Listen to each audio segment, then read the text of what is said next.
Welcome to tomorrow, everybody. My name is Jeremy, and this is Coffee After Midnight. Got my coffee here. It is 12:06 a.m., and I'm ready to get into things.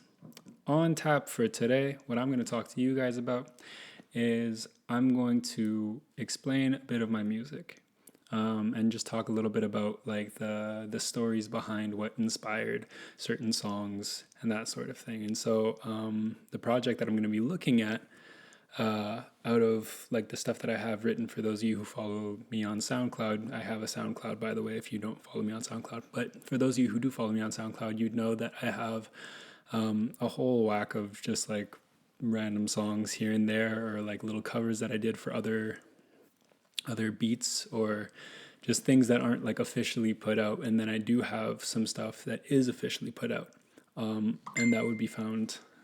I'm gonna go ahead and mute that real quick.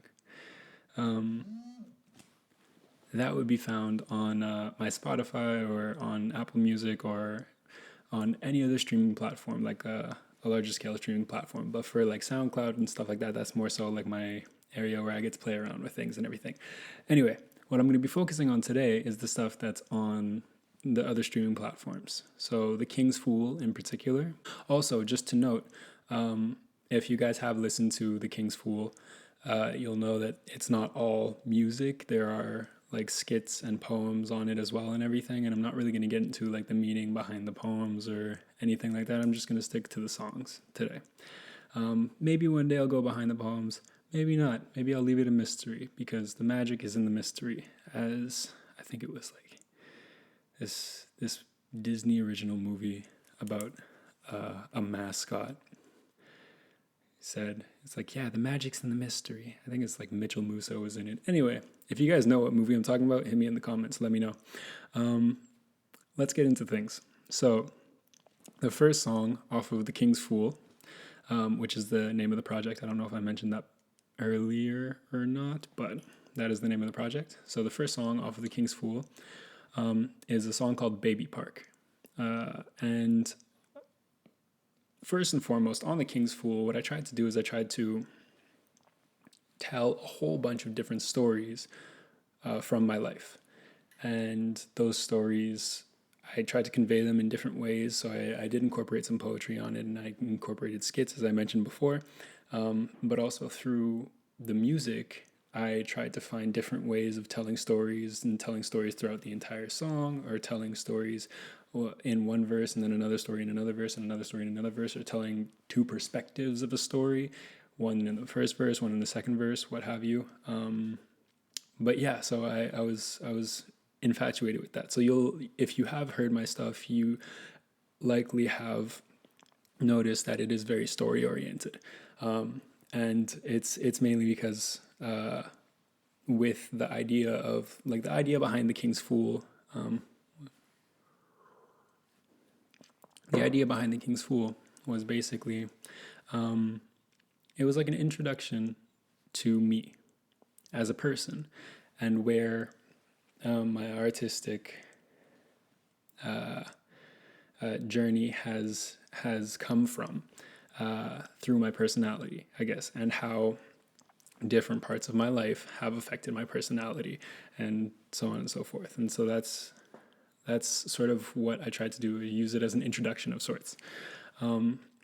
And so in it, I tell a lot of stories that are just like personal stories, and not necessarily about like anything larger than my past. It's just my past, and it is what it is, type of thing. There is one story on it that's not about my past, and it's more so about the future. That's Dreamers, and I'll get to that. But yeah, so I wanted to go and like explore all the different stories on this and everything, and all of these are stories of my past. And in my past, a big thing, like a large part of my life, was when I was growing up. Growing up, like in my early teenage years, up until I was about like 15 or so.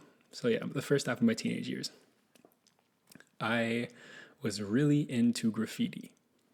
And it was something that I came into with a friend of mine, And like we started when we were really young and everything, and it was just something that we would do. We would doodle in our notebooks, and it would be something to pass the time, and we would show each other. And he would, like, I always felt that he was better than me, and he would always be like, oh yeah, this is what I did. And I was like, damn man, that looks cool. And I would just draw like frogs and stuff. And if he's listening to this, he's like, yeah, you would draw frogs. But that was, we started at a young age, and we continued to grow in we grew an interest in it. And it went from being something that we did on paper just to pass the time, to something that we ended up putting out into the real world, and actually starting to integrate ourselves into the art form of graffiti. And that means being illegal about it. And so this is the early stages, the baby park. It addresses the early stages of us being illegal about graffiti, basically. And so in it, I talk about this story that actually happened, where we went. There was this park down in my old neighborhood back where I lived growing up. There was this park, and we called it the baby park because it was a park right next to a daycare. And it wasn't like directly attached to the daycare, but like there was a fence, and then there was a park on one side, and then the daycare on the other side. And it was sort of like sometimes the daycare kids would go to the park and everything. So we just called it the baby park. And our first instance doing graffiti illegally was there. And what we decided to do, because we had no idea what we were doing, was we took dry erase markers, and we went to the park, to this baby park in the middle of the day, and we started trying to recreate some of the stuff that we would do in our notebooks. And like when we finished it, basically we put up maybe like 4 or 5 different tags each, on different parts, like some on a slide, or some on a wall of the jungle gym and everything. And then there was also like this little like wooden hut next to it, and we put some there too. And when we were done, he brought his mom's camera. And at this point, by the way, I don't think I mentioned it, but we were like 12. Okay, so we get to this baby park, we do all these tags. He brought his mom's camera, and we were like, wait, we gotta take pictures, because how else are we? This is a big moment in our lives. We can't not document it. And so we took pictures on his mom's camera. And we were like, yeah, no, this is gonna be fine, and like nothing's gonna happen. She's not gonna see them. It's her camera. So we get home, okay, and this is our first instance doing this. So we were like very nervous, and in the song I mentioned like we're just sweating, and like we feel like someone's behind us and everything. And we get home back to his place, and like we lived on the same street and everything. But we get back to his place, and he dropped his bag off in like his front hall, and we went straight downstairs to the basement, because that's just like where we hung out at his place. And so we get there, and we're like, yeah, man, okay, we're safe, we're good. No one found us. No one saw us. We're in the clear. We're not gonna get in any kind of trouble. It'll be cool. And then like within 10 minutes of us being home, basically, his mom yells down into the basement, can you guys come up here, please? And we were like, yeah, we can. We went up there, and she had the camera in hand, and just instantly we were like, oh, fuck. And so she was like, yeah, you guys are going to go back. You're going to clean all of the stuff off the park that you put up there. And yeah, and so we ended up doing that. We went back, and we cleaned the park, and it was probably cleaner than when we first got there. So that's all that to say. That's what Baby Park's about, basically. And that's what it's inspired by. That's the story that it comes from. So I followed the narrative like very closely there, I guess. And then that is like put up in juxtaposition almost, or like I guess compare and contrast to the next song called Hello Officer. And Hello Officer is also about graffiti, but it's about the last time that I did graffiti. And so that was with another friend and everything. And this is years later when I was like 15. And interestingly enough, actually, we had planned to go with the first friend. He was supposed to be there that day. But it ended up just working out that it was myself and then my other friend. And it was just the two of us. And we were like, yeah, we're still going to go. Excuse me. And so we go to this bridge. I'm now living at a different place now. My family moved. And so, but I'm not like living too far from where I used to live. But we moved, and now I'm living like closer to this bridge. And under this bridge, like no one ever goes there, and it's like right by the water, and there's no like path. Well, there's a path, but it's not like a paved path, and it's not really like an area that's been developed, if you will. It's more so just like gravel and dirt and like rocks and everything. But you can walk along under the bridge and like go pass under basically. And all along the wall is like piece after piece after piece after piece of graffiti, like throwies or tags or pieces or whatever. And so we went. It was like a day we went like after school on a Friday or something.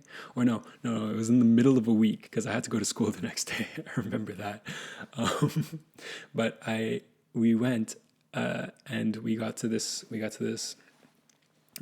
bridge when we were underneath, and we like saw all of the walls and everything, and it was super peaceful, super calm. And my friend was like, yeah man, I'm just gonna play some music. And I was like, yeah man, let's play some music, let's do it. And that was all good and that was fine and everything, and we like took our time, we just did it. And we were at this point, we had years of doing graffiti under our belt. I was in no way good, but I had experience, and so I wasn't as nervous as I once was. And so we were just like doing it, and we were like going about our business and everything, and we'd finished.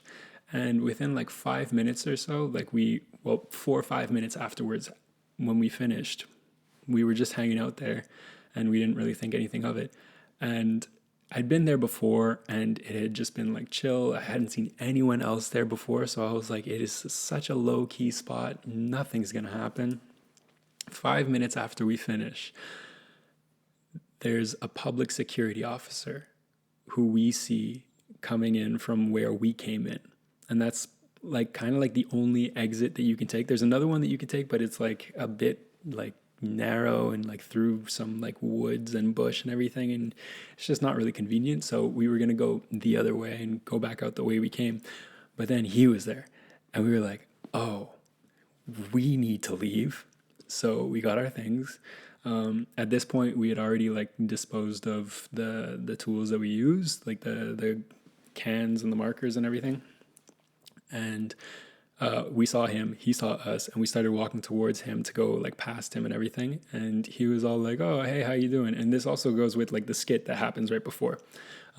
But he was like, oh, hey, how you guys doing and everything? And we were like, oh, we're good, we're just on our way home. And he was like, oh, okay, well, you guys have a good night and everything. And then like we kept on walking, and he called us back because he actually felt the paint was still wet from when we did it. And we were like, oh, so close. But yeah, he called us back, and we didn't want to like let on that we had any reason to be suspicious. So we were like, yeah, sure, of course we're gonna come back because we don't have any reason to not come back. We're law-abiding citizens. We came back, and like he talked with us for a bit, and he was all like, yeah, this happened and everything. Do you guys know anything about it? And we were like,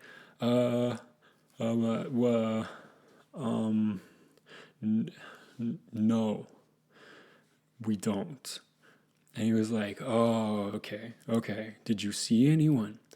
And we were like, oh yeah, I think we saw someone like just before we got here. They left. They went off in the other direction, the way that I was talking about before. That's like through the woods and the bush, sort of. We were like, yeah, they went off that way, and they must have left maybe like 5 minutes ago, and so they were like, oh, that's very convenient, and we were like, yeah, no, so we gotta be heading out and everything. And at this point, the officers, like the public security officers, partner, they were on the phone with the police force in the area, and they asked them to send a unit out. So we were waiting there, and my friend, he kept on trying to insist that he needed to get home for supper, and he was like growing more antsy and more worried and trying to like play that angle up and everything.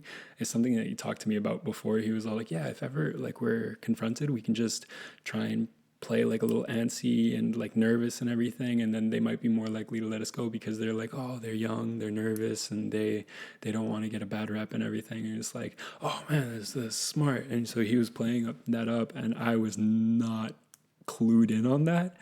And so he was like, yeah, no, we really got to be getting home. And I was like, yo, dude, just it's okay, just calm down. Just cool it, man. and and so the police officers, like the unit, ended up showing up. It was two police officers.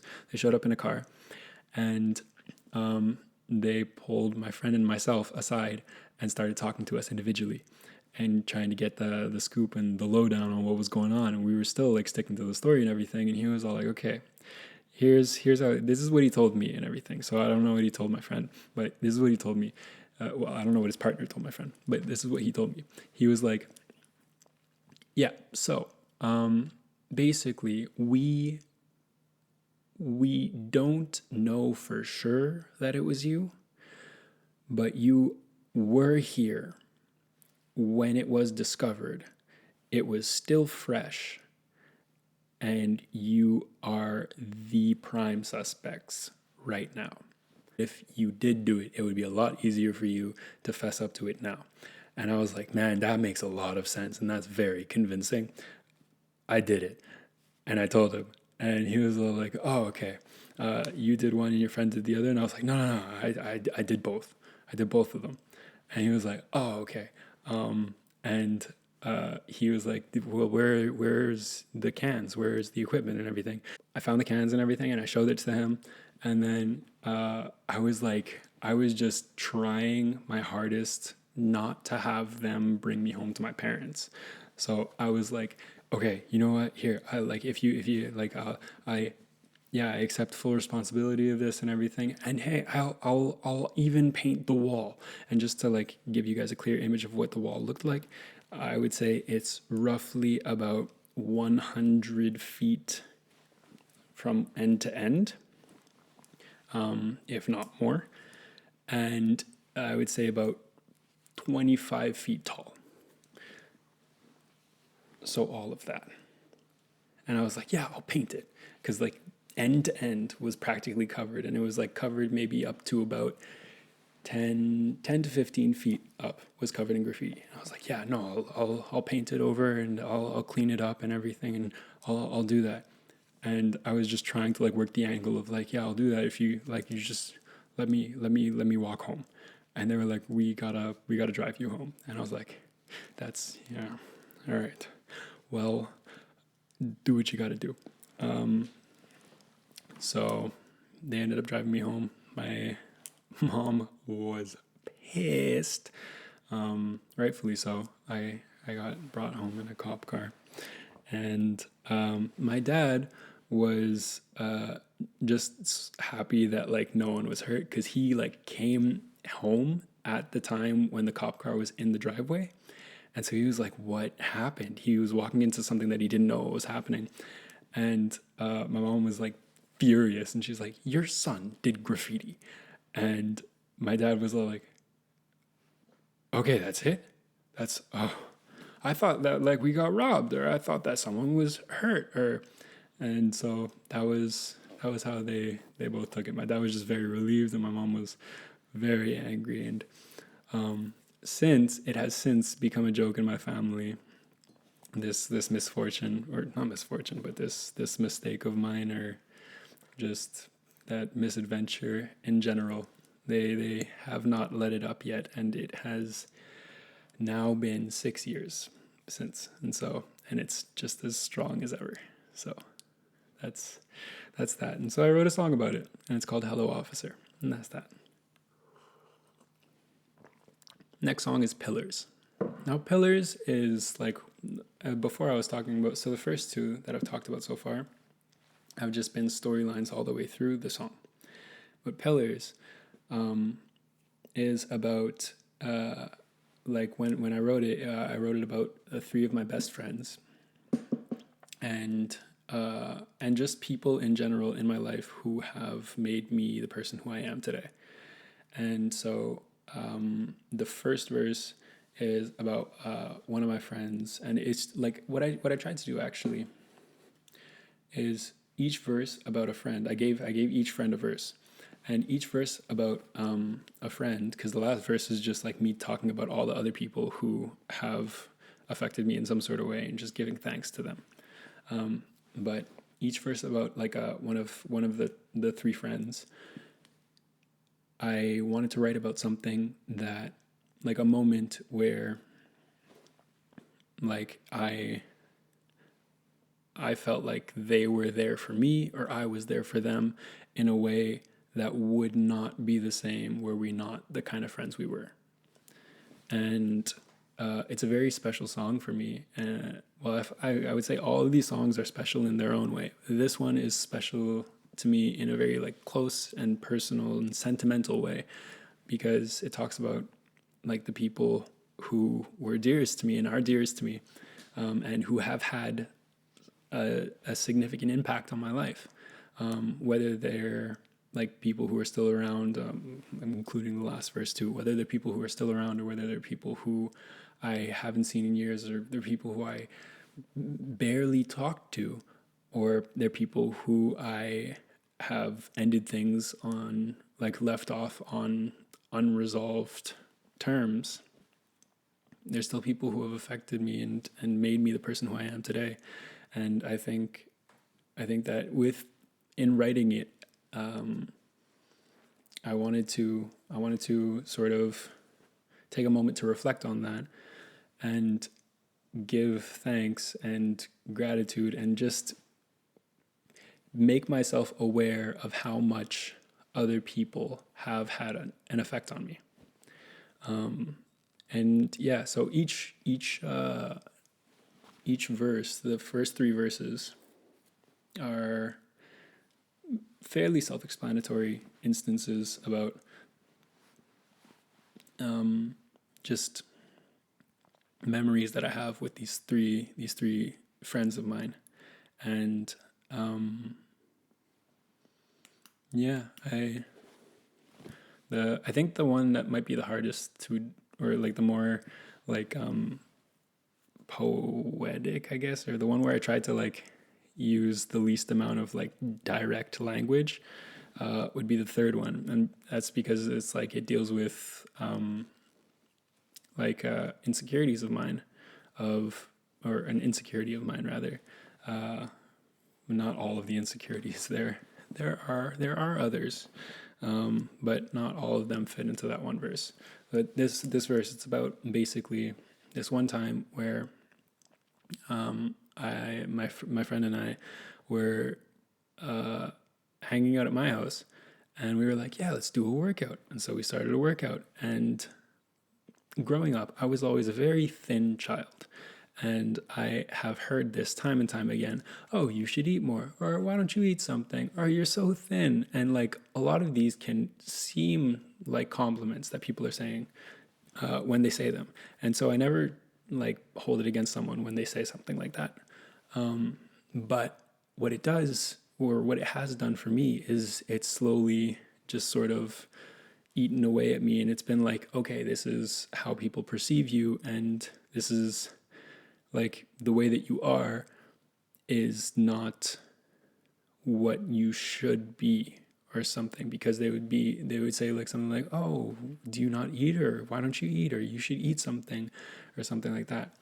And though like being skinny, or being called skinny, or being considered skinny has been seen as something that is good, or is like what people strive for, it feels very weird when it's like people may think that they're being nice in saying it, but it doesn't feel good to hear. And it's a very strange and weird topic for me to talk about, and it does make me uncomfortable talking about it at times. But I do think that it's important to talk about, because if I had it my way, people would just do their own thing and not be like, oh, okay, my opinion about you is how you should feel about yourself. I think that makes sense to me. I don't know if it makes sense to other people. I feel like it's just common decency, you know? Like I don't have I have little to no right. I would say I don't have any right in telling someone how they should view themselves, because I don't know their story. I don't know. I don't know. So this one's a bit more of a personal one, as you guys might. It strikes a bit of a chord. But hey, art is pain, as they say. Yeah. So we started the workout, and midway through my the workout that we were doing, it became too difficult for me, and I was trying to keep up, and I was trying to be in it and continue, and I could not for the life of me continue. And I wanted so bad to just, because I felt like at that moment, because I wasn't able to continue, everything that anyone has ever said to me on that subject was true, and it was justified, and suddenly it mattered. And that shook me to the core, and I broke down instantly. And my friend who was there, God bless him, he was there for me, and he was like, he was the voice of reason that I needed in that moment. And it was a moment that struck me to the point where I think it's something that I'm going to carry throughout the rest of my life. I don't see myself not carrying it throughout the rest of my life. Because it was a moment that made me realize that I'm okay. And it was, or at the very least, it helped in making me realize that I'm okay. And there are still days where I struggle with that. And I think that that's something that is just going to happen. But I'm incredibly thankful to have had my friend there with me on that day, to be that voice of reason and to help me out in that time of need. And so that is that. And yeah. And like the other two stories on pillars, it's not like they're not important to me and everything. It's just I didn't realize how personal that was going to get. And that one was about me. The other ones are about the other person mainly. And so, yeah, I think like when I wrote this song, I was just very grateful to have these people in my life and to be a person in their lives. And as time has gone on, we've remained in each other's lives, and we've stayed being people. And every now and then, like we have grown, not necessarily apart, but we've grown more individual, I'd say. And we still see each other every now and then. And it's like we pick up almost exactly where we left off. And I think it's a really cool feeling. And so those are my dudes. Those are my yeah. That's, yeah. Yeah, man. I think that's, yeah. They're cool people, and it's about cool people. Dreamers. Let's go to Dreamers. So, Dreamers is the only story out of all the songs that is not retrospective, or it's not like a story that's like looking back on something. For the most part, the first verse somewhat is, but this is also the only story that didn't like happen to me. So, what it's based off of was I'm studying in theater right now, and I love acting, and I love creating like all around and everything, but being in theater, I'm connected with like a bunch of different people who do theater-esque things or film-esque things and that sort of stuff. And what Dreamers, the first verse, is about, and it's based off of, is this one time one of my friends told me about his first experience being on set as an extra.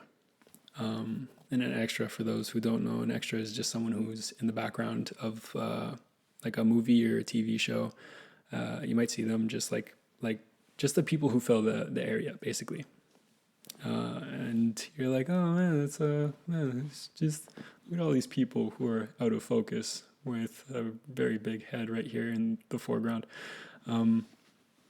Yeah, so he was telling me about his whole experience there and everything, and so it's not like a reenactment or a recreation of what exactly it was like, but it's just more so my little spin on it, because I felt like there were elements to his story that I could relate to, and I took his story and I sort of made it as if it was my first time being on set and everything, and so the first verse talks about just like getting ready to go and be there and everything up until the moment where it's like, okay, the first take is happening. It's like, shh, quiet, we're rolling. And it's like, all right, man. And it's basically addressing dreams that I have and ideas and like the way that I want to go with my career. And it's not necessarily that like I want to have my career only be acting, but just something in the arts. And because I that's what I want to do. And then we get into the second verse, and the second verse is entirely made up, and it's all about just because it's called Dreamers. I was like, yeah, man, you know what? Like, what are what can I talk about in this that would be like, all right, that's my dream, or that's this character's dream, or that's this and everything. So it's an entire like dream sequence, if you will, a daydreaming sequence of what they want their life to be, or how they view themselves down the road and everything.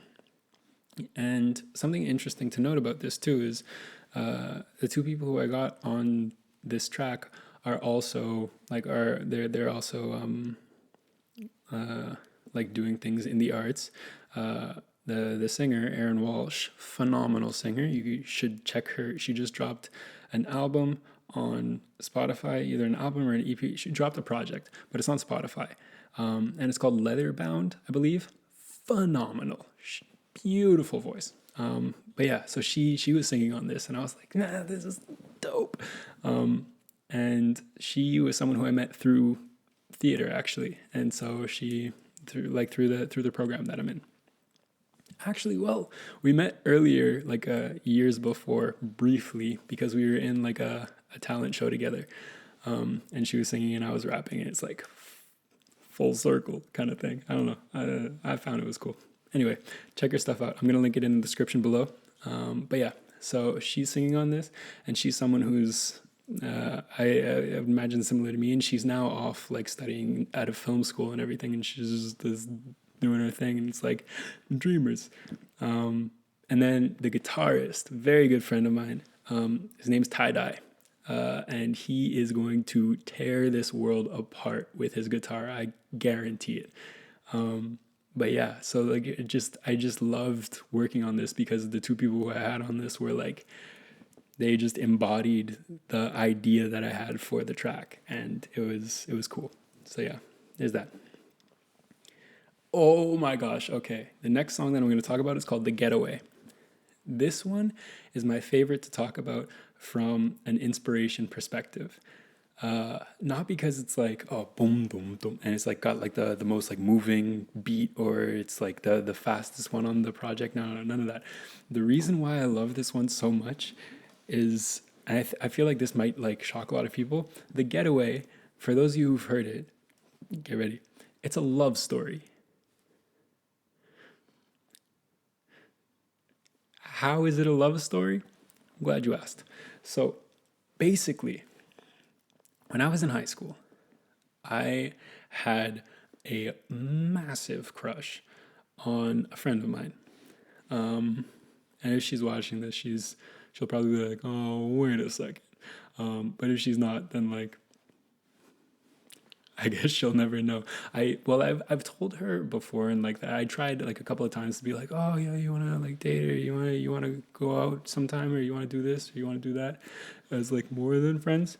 And I don't know if she was into it or if she wasn't into it, but like I just as a youngin, I could not read the signs if they were there.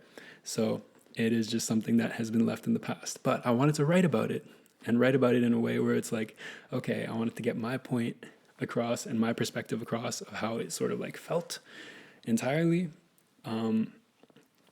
But I was still like worried that like she might be like, oh, but you think that of you're into me? It's weird.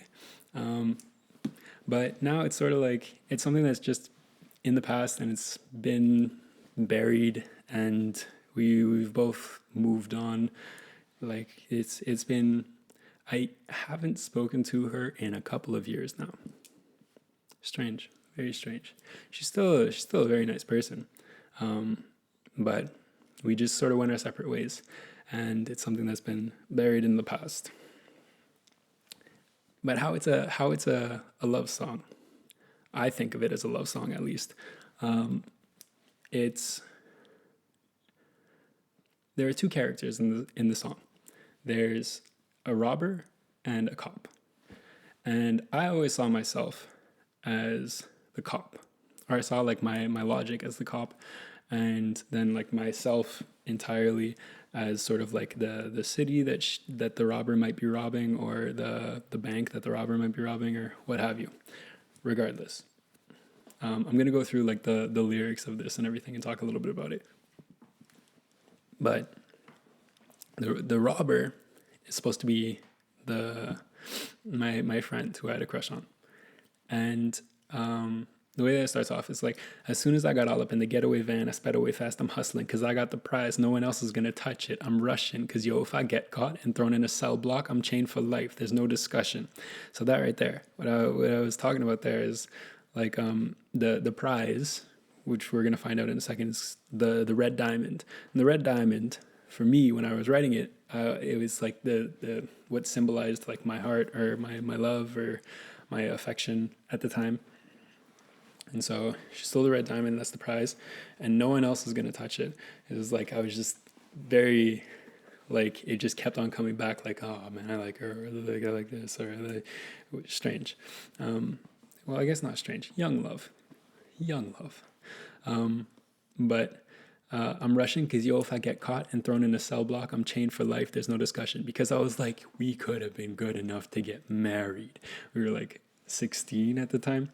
And not to say that people who are like 16 couldn't get married, but now seeing how far away we've gotten from each other and like what different paths we've taken, looking back on it, it does seem a little ridiculous. But who knows? Who knows? Anyway, so see, I've got this whole rap sheet of heists, and this one's the biggest job I've pulled in my life. The Red Diamond, held in Alexandria Heights on Island Avenue, a block up from West 409th. Now check this, okay? This is like, oh my god, I love just like this verse because it's like, man, I put a lot of thought into this. So, I got this whole rap sheet of heists, meaning she's had like other people who she's like stolen their hearts before.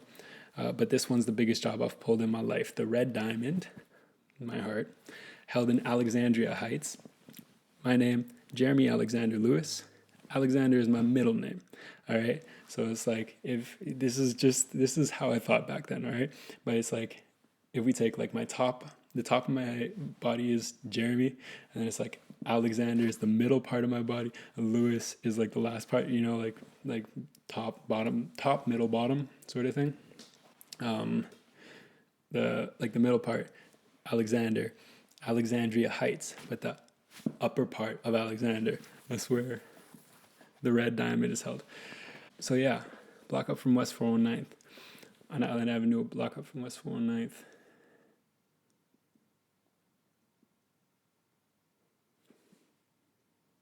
I think that's what are my lyrics? I don't know. But yeah, so all that to say is just like that's me describing like her stealing my heart, taking my love and my affection, like my focus at the time. And then as like the cop in the second verse, it starts off like, I can't believe I got called into my job today, and honestly I like fighting crime, but not in this case. At the precinct, other crimes got my compadres gaze. So it's like the other robbers have like my compadres gaze. Other crimes got my compadres gaze, but now I'm looking for a perp who practically got away, or like something of the sorts. I'm paraphrasing myself. Is do your homework at home, kids, and make sure you're prepared when you get up in front of people. Anyway, so yeah.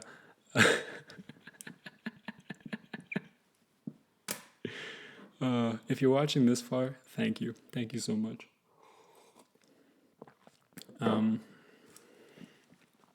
Yeah.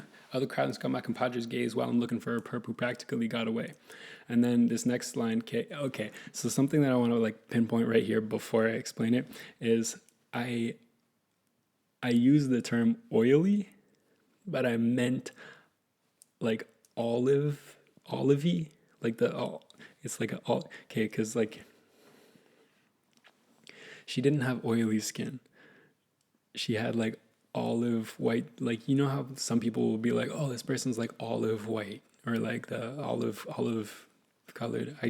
I feel like that's a thing, and if it's not a thing, then I'm just gonna be over here looking like a goof. But yeah, so this next part I describe basically what she looks like blonde hair, 5'7" to 5'10", because I wasn't sure. Eyes greenish blue, surrounded by oily white skin, but it's supposed to be olivey white skin. And like someone told me about that like a year after it was released. I was like explaining this to them, and they were like, oily? Like that's not a good trait. And I was like, what's the, oh no. Oh no. So now the wrong thing is on record. But hey. So yeah. So yeah. Eyes greenish blue surrounded by oily white skin. Last seen heading southwest on Island Ave in a large green car about the size of a van. She drove a green van, and she lived southwest from where I lived. So yeah, that was all that. So yeah, all that to say, The Getaway's a love song. Now you know. It's like put a rainbow, but the more you know. We're having fun now. Between the Lines. Between the Lines is something that I wrote after I broke up with a girlfriend of mine. And it's a very lyric wise, it is not a very long song, or it's not a very long song in general, but there's only 4 lines in it, and there's like that's considered the first verse, or I consider that the first verse, and then the second verse is the same 4 lines, just with like half of them taken away. Well, not half of like the lines, like, but like half of them, like, so it's like there's still in each bar, but they're not complete, right? And it gives them a different meaning. So the first verse is, I've lost sleep. I wake up in the middle of the night, tossing and turning, wondering why it's vacant by my side. It's your fault. You're the one who jumped off of the ride. You're the one who told yourself a lie and left the truth denied. And so a lot of people can speculate that that's me talking about someone else, or it's me talking about this ex of mine. But reality is that's me talking about myself, because I was like this, the whole situation, the downfall of the demise of this relationship was on me. It wasn't really anyone else. And like I opted out of things, and I felt bad about that. It was the right decision ultimately, on my end at least. I don't know. I can't really speak for the other person involved, but we have since gone on. We've continued living our lives, and life does go on and everything. But at the time, I felt bad about it, and I there are a lot of things that I continue to feel bad about and hold on to guilt for. And in my mind, all of the things that I hold on to guilt for are justified. But sometimes it is, like I have been told, that it is a bit extreme, the things that I hold on to guilt for.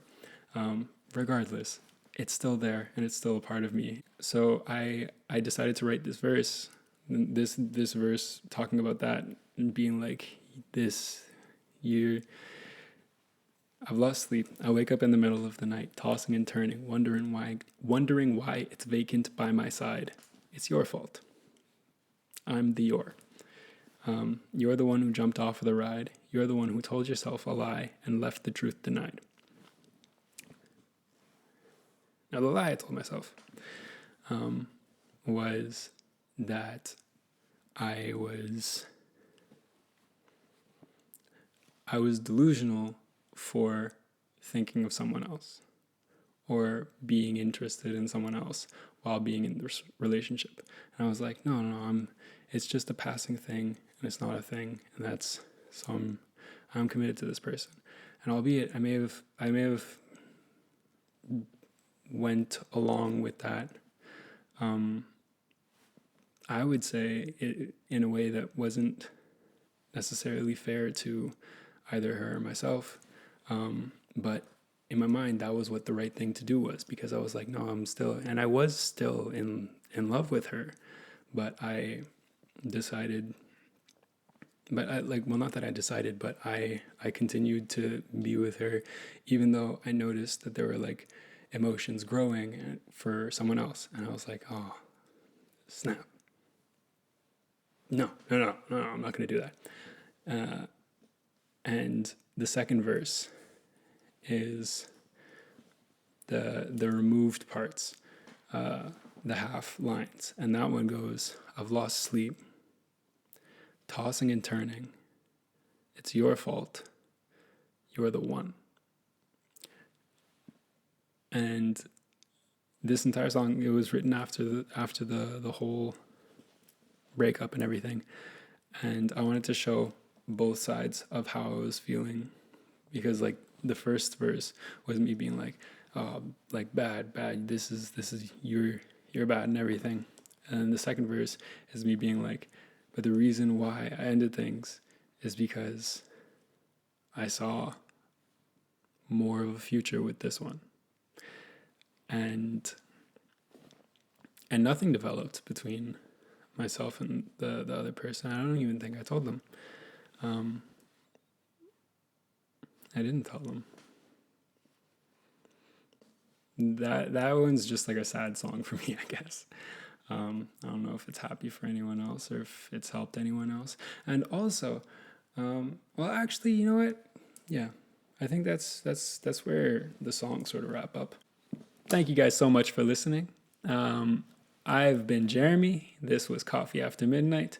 It is 1:01 a.m.